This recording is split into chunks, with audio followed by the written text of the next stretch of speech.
Hello అండి, నమస్తే. నేను మీ సౌజన్యాని. ఎలా ఉన్నారు అందరూ? అందరూ బాగుండాలని మనస్ఫూర్తిగా అయితే కోరుకుంటున్నాను. అంకిత రస్ మీ అందరికీ తెలుసు కదా, తను చాలా పెద్ద నిర్ణయం అయితే తీసుకున్నారండి.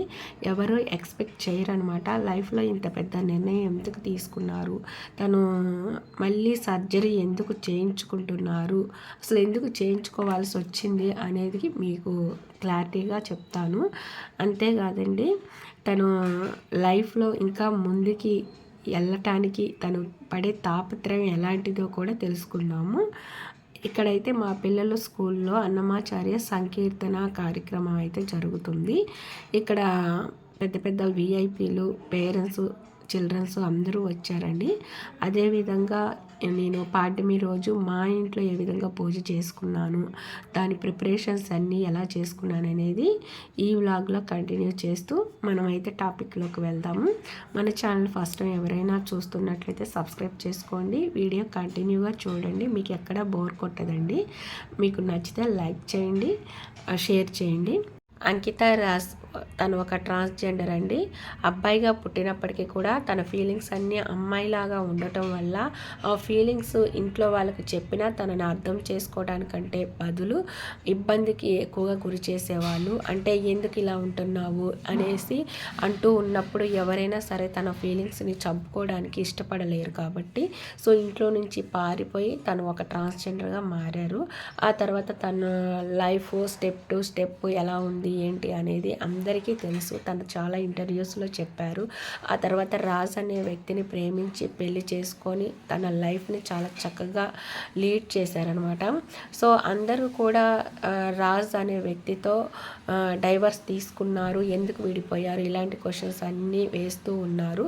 సో తను చెప్తూ ఉన్నారు ప్రతిదానికి ఏదైనా జరిగితే అది మన మంచికే అనుకోవాలి అని. సో మీరందరూ అర్థం చేసుకోవాలి. అంతేకాదు, నేను చెప్పుకోలేని విషయము అని కూడా చెప్తున్నారు. సో చెప్పే విషయం అయితే కంపల్సరీగా చెప్తారు కదా. మీరు సబ్స్క్రైబర్స్ ఏమనే క్వశ్చన్ వేస్తున్నారంటే, మీది పర్సనల్ అంటున్నారు, పర్సనల్ పబ్లిక్లో పెట్టినంత వరకే, పెట్టిన తర్వాత పర్సనల్ ఎలా అయితే అని అన్నారు. సో పర్సనల్ కూడా పబ్లిక్లో ఎంతవరకు పెట్టగలుగుతామో అంతవరకే పెట్టగలుగుతామండి. మరీ ఎక్కువగా డీప్గా అయితే పెట్టలేరు కదా. ఇప్పుడు 4 గోడల మధ్య జరిగేది పబ్లిక్లోకి తీసుకొచ్చినప్పుడే అది పబ్లిక్ అయితే తీసుకురాలేరు, ఎవ్వరూ తీసుకురాలేరు. సో అది పర్సనల్ కిందకే వస్తుందండి. అది మీరు ఎందుకు అర్థం చేసుకోవట్లేదో తెలియదు. తను కూడా చెప్తున్నారు చెప్పుకోలేని విషయము అని. చెప్పే విషయం అయితే కంపల్సరీగా చెప్తారు కదా. సో ఎవరైతే తన సబ్స్క్రైబర్స్ ఉన్నారో తనని అర్థం చేసుకొని తన ఎందుకైతే ఎలాంటి నిర్ణయం తీసుకున్నారు అనేది అర్థం చేసుకొని తనకు సపోర్ట్ చేయాలి. అంటే వీళ్ళు ఇక్కడ విడాకులు అయితే తీసుకోలేదండి, ఒక అండర్స్టాండ్తోనే విడిపోయారు, సపరేట్గా ఉంటున్నారు. సో తన మాటల ద్వారానే అర్థమవుతుంది ఏది జరిగినా మన మంచికే అని. అలాగే తను ఎవరిని దూషించను, శపించను, బాధ పెట్టను, కానీ నాతో ఉన్న వాళ్ళైనా లేని వాళ్ళైనా సరే ఎక్కడున్నా సరే హ్యాపీగా పిల్ల పాపలతో ఉండాలని మనస్ఫూర్తిగా కోరుకుంటున్నాను అని చెప్తున్నారు. సో అది ఒక సబ్స్క్రైబర్స్కి మాత్రమే కాదు, తన ఫ్రెండ్స్కి మాత్రమే కాదండి, తనతో కలిసి లైఫ్ లీడ్ చేసిన తన హస్బెండ్కి కూడా వర్తిస్తుంది. ఎందుకంటే తన హస్బెండ్ ఏం చేశాడు ఏంటి అనేది తన లైఫ్లో తన పర్సనల్, అది మనకు తెలియదు. కానీ నేనైతే ఎవరిని దూషించను, నా పట్ల అన్యాయం జరిగిందని, మీరు ఎక్కడున్నా సంతోషంగా ఉండాలి అని నలుగురితో పాటు తనను కూడా ఆశీర్వదించారు. సో ఒక ట్రాన్స్జెండర్ నుంచి వచ్చే ఆశీర్వాదం మంచి జరుగుతుంది. ఇంకొకటి ఏంటంటే తను చెప్పారు, మనము ఇండైరెక్ట్గా చెప్తున్నారు, నదిలో ప్రయాణం చేసేటప్పుడు పడవలో సురక్షితంగా ఒడ్డుకి చేరాలని అనుకుంటాము, కానీ మధ్యలో బోల్తా పడిద్ది అని ఎవరైనా ఎక్స్పెక్ట్ చేస్తారా? పడితే మునిగిపోతాం కదా. సో అలాగే నా లైఫ్లో నేను సురక్షితంగా ఒడ్డుకి చేరాలి అని అనుకొని ముందుకు అడుగు వేశాను. కానీ ఆ పడవ గమ్యం చేరకుండానే మధ్యలోనే ఆగిపోయింది. సో అది కూడా నా మంచికే అని అనుకుంటున్నాను అని చెప్తున్నారు. అంటే వాళ్ళిద్దరూ ఒక అండర్స్టాండ్ మీదే సపరేట్ అయ్యారు. సో అలాగే ఎక్కడున్నా కూడా పిల్ల పాపలతో సంతోషంగా ఉండాలి అన్నారు. అంటే మళ్ళీ రాజుగారు పెళ్లి చేసుకోబోతున్నారు, తన భార్య బిడ్డలతో హ్యాపీగా ఉండాలనే చెప్తున్నారు. సో ఇక్కడ మీకు అర్థమవుతుంది అంటే ఇక్కడ అంకిత గారు ట్రాన్స్జెండర్గా చేంజ్ అయ్యారు అంటే తన ఫీలింగ్స్ని చంపుకోలేక మాత్రమే, అలాగే తన పెళ్లి చేసుకున్న తన హస్బెండ్ని హ్యాపీగా ఉంచగలదే కానీ తనకి వారసత్వాన్ని అందివ్వలేదు కాబట్టి, ఒకవేళ రాజుగారి ఫ్యామిలీ నుంచి పిల్లలు కావాలి అనేది వచ్చినప్పుడు కంపల్సరీగా ఎవరైనా ఈ టాపిక్ పదే పదే ఎందుకు, నేను ఎలాగో లైఫ్లో ఇవ్వలేను, సో నువ్వు ఇంకొక పెళ్లి చేసుకొని హ్యాపీగా ఉండు అని తను కూడా చాలాసార్లు చెప్పానని చెప్తుంది. అందుకే ఎలాగో ఇది జరిగే పని కాదు, పిల్లల్ని కనివ్వలేను, సో నువ్వు ఇంకా ఈ టాపిక్ పదే పదే మీ పేరెంట్స్ నుంచి వస్తూ ఉంటుంది కాబట్టి మన ఇద్దరం ఒక అండర్స్టాండింగ్తో విడిపోదాము, నువ్వు వేరే మ్యారేజ్ చేసుకో అని తనని ఒప్పించడం అయితే జరిగి ఉండొచ్చు. సో తను ఇంకా మళ్ళీ పెళ్లి చేసుకుంటే ఎలాగో పిల్లలు పుడతారు కాబట్టి, సో ఇంకా నేను నా లైఫ్లో నువ్వు వచ్చి నాకు అన్యాయం చేశావు అని నిన్ను తిట్టుకోవడం, దూషించడం, శపించడం ఇలాంటివి చేయను, నువ్వు నీ భార్య బిడ్డలతో హ్యాపీగా ఉండాలని కోరుకుంటాను, అలాంటి మనిషిని నేను అన్నట్టుగా చెప్తున్నారు. అక్కడ మనం అర్థం చేసుకోవాలండి. సో నార్మల్గా ఒక ఆడపిల్ల సమాజంలో పుట్టినా లేకుంటే తిరుగుతున్నా ఎన్నో నిందలు అపనిందలు పడుతూ ఉంటుంది. అలాంటిది ఒక అబ్బాయి నుంచి అమ్మాయిగా మారిన తర్వాత తన పేరెంట్స్ తన దగ్గర రానికపోవటం, కమ్యూనిటీతోనే ఎన్నో ప్రాబ్లమ్స్ ఫేస్ చేస్తున్నప్పటికీ ఉండాల్సి వస్తుంది. రోడ్డు మీద వాళ్ళకి ఏదన్నా పని అవసరమై వచ్చినా నలుగురితో 4 మాటలు పడాల్సి ఉంటుంది. అయినా కూడా ఇవన్నీ పట్టించుకోకుండా మేము అమ్మాయిలాగా మారాము, మా ఫీలింగ్స్ అమ్మాయిలాగా ఉన్నాయి, మేము ఇలాగే ఉండాలనుకుంటున్నాం, ఇలాగే బ్రతకాలనుకున్నాం, ఇంకా ఒకరితో మాకు సంబంధం లేదు అనేదే మైండ్లో పెట్టుకుంటారు. సో అమ్మాయిలాగా మారటానికి వాళ్ళు ఎన్నో ప్రాబ్లం ఫేస్ చేస్తారు, ఎన్నో సర్జరీలు చేయించుకుంటారు. సో అలాగే ఇప్పుడు అంకిత గారు తను ఒక పెద్ద నిర్ణయం తీసుకున్నారు. అంకిత గారు ఏమనుకుంటున్నారంటే ఇప్పుడు ప్రజెంటు అందరికీ నేను ఒక రోల్ మోడల్గా ఉండకపోయినా పర్వాలేదు, కానీ ఒక పెద్ద గుర్తింపు అయితే తీసుకొచ్చుకోవాలి, అందులోని యూట్యూబ్ ద్వారా తెచ్చుకోవాలి, నన్నుగా గుర్తించాలి అని అనుకుంటున్నారు అని అనుకుని చెప్తున్నారు. అంకిత నాయుడుగానే తనను గుర్తిస్తున్నారంట చాలామంది, అలాగే పిలుస్తున్నారంట, చాలా హ్యాపీగా ఉన్నారు. కొత్త ఇంటికి వచ్చాక కూడా తను చాలా పీస్ఫుల్ మైండ్ సెట్తో ఉంటున్నారు. అలాగే తను ఒక సర్జరీకి వెళ్ళి కూడా వచ్చి మంచిగా 3 lakhs సబ్స్క్రైబర్స్ అయినందుకు సెలబ్రేట్ చేసుకున్నారు తన ఫ్రెండ్స్తో.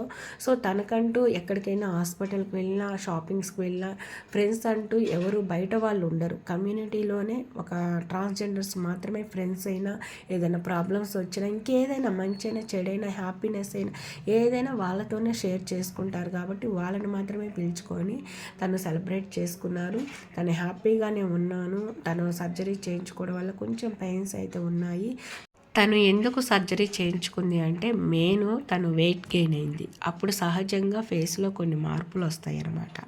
అలా వచ్చినప్పుడు కంపల్సరిగా తను ఒక ట్రాన్స్జెండర్ కాబట్టి మళ్ళీ అబ్బాయి అనే ఆకారం కనపడుతుందేమో అనేది తన ఫీలింగు. అందువల్ల ఇంకా అందంగా కనిపించాలి, నేను సేమ్ అమ్మాయిలాగే ఉండాలి అనేది ఉంటుంది కాబట్టి మళ్ళీ తను సర్జరీ చేయించుకుంది. సో అయితే సహజంగా భగవంతుడు ఒక అమ్మాయిని సృష్టించినప్పుడు ఆటోమేటిక్గా అందాన్ని కూడా ఇస్తారు. ఎవరికో ఒకళ్ళిద్దరికి కొంచెం అందం అనేది తగ్గించి పుట్టిస్తాడనమాట. వాళ్ళు పోన్లే నా పుట్టుకే ఇది కదా, నేను ఇలానే ఉన్నాను కదా అని అంతగా పట్టించుకోరండి. కానీ అందంగా ఉన్నవాళ్ళు కూడా ఇంకా అందంగా కనిపించాలి అనేసి ఎన్నో మేకప్లు, క్రీమ్స్ యూజ్ చేస్తుంటారు. అందరూ కాదండి, కొంతమంది అనమాట. కొంతమంది అయితే పర్లేదులే ఉన్న అందమే ఇది, ఇంకెక్కడి నుంచి వస్తుంది అని చెప్పేసి అంతగా పట్టించుకోరు, వదిలేస్తారు. కానీ ట్రాన్స్జెండర్స్ ఏంటంటే అబ్బాయి నుంచి అమ్మాయిగా మారుతారు కాబట్టి సో వాళ్ళ ఇంకా అందంగా కనిపించాలి, మేము సేమ్ అమ్మాయిలాగే ఉండాలి, ఎందుకంటే వాళ్ళ ఫీలింగ్స్ అమ్మాయిలాగా ఉంటాయి కదా, అమ్మాయిలాగే మారాలి అనేసి ఎన్నో సర్జరీలు చేయించుకుంటారు. సో ఇప్పుడు అంకిత గారు కూడా అంతేనండి. తను మ్యారేజ్ అయ్యాక వెయిట్ గెయిన్ అయ్యారు కాబట్టి సో కొంచెం మార్పులు అయితే శరీరంలో వస్తూ ఉంటాయి. సో తనంటే వెయిట్ లాస్ అయ్యి తగ్గించుకుంటారు. మరి ఫేస్లో వచ్చిన మార్పులు ఏ విధంగా పోతాయి అని చెప్పేసి తను సర్జరీ చేయించుకొని సేమ్ అమ్మాయిలాగే మారాలి అనుకున్నారు, మారుతున్నారు. సో అంతేకాదు తనకి సపోర్ట్ చేయండి చేతనైతే కానీ సూటిపోటి మాటలు మాట్లాడొద్దు. అయితే లైఫ్లో అంకిత గారు రాజుగారు మళ్ళీ కలిసే ఛాన్స్ ఉన్నా అంటే అదంతా భగవంతుడు కలపాలి అనుకుంటే కలుపుతాడు, లేకపోతే లేదండి. ఎందుకంటే తల్లిదండ్రులు పిల్లల్ని కంటారు కానీ వాళ్ళ తలరాతల్ని కనరు కదా.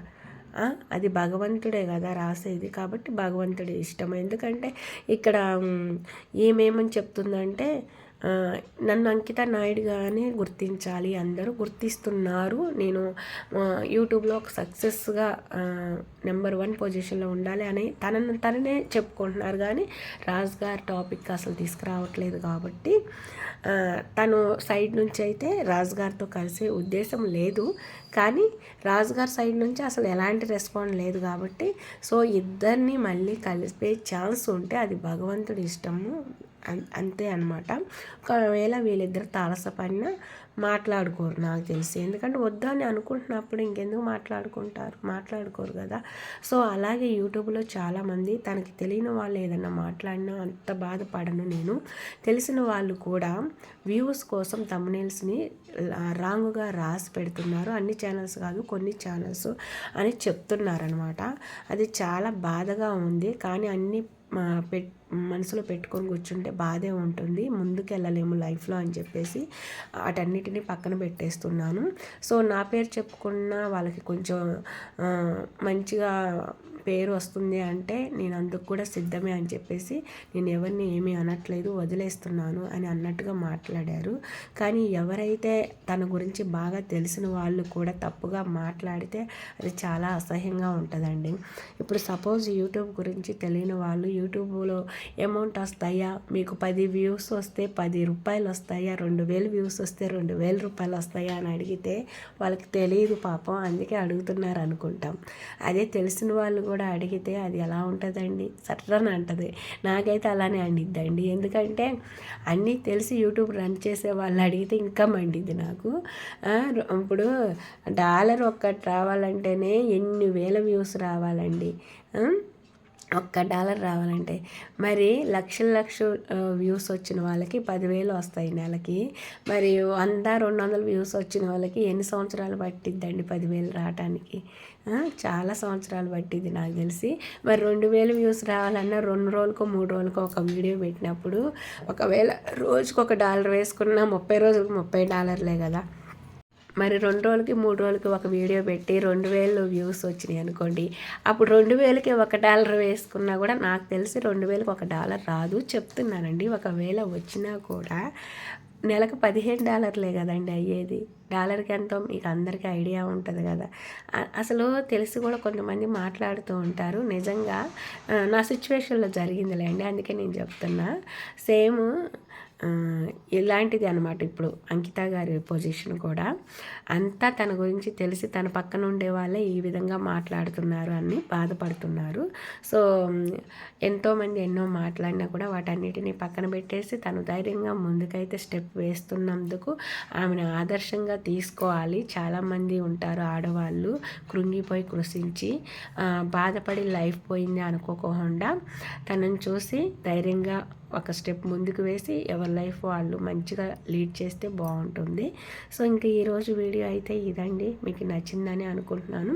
నా మాటల వల్ల మీకు ఎవరికైనా సరే బాధ అనిపిస్తే నన్ను క్షమించండి. సో ఫస్ట్ టైం మన ఛానల్ ఎవరైనా కొత్త వాళ్ళు చూస్తున్నట్లయితే సబ్స్క్రైబ్ చేసుకోండి. పక్కనే ఉన్న బెల్ ఐకాన్లో ఆల్ బటన్ యాక్టివేట్ చేసుకోండి. వీడియో కంటిన్యూగా చూసి లాస్ట్ వరకు లైక్ చేయండి, 10 మందికి షేర్ చేయండి.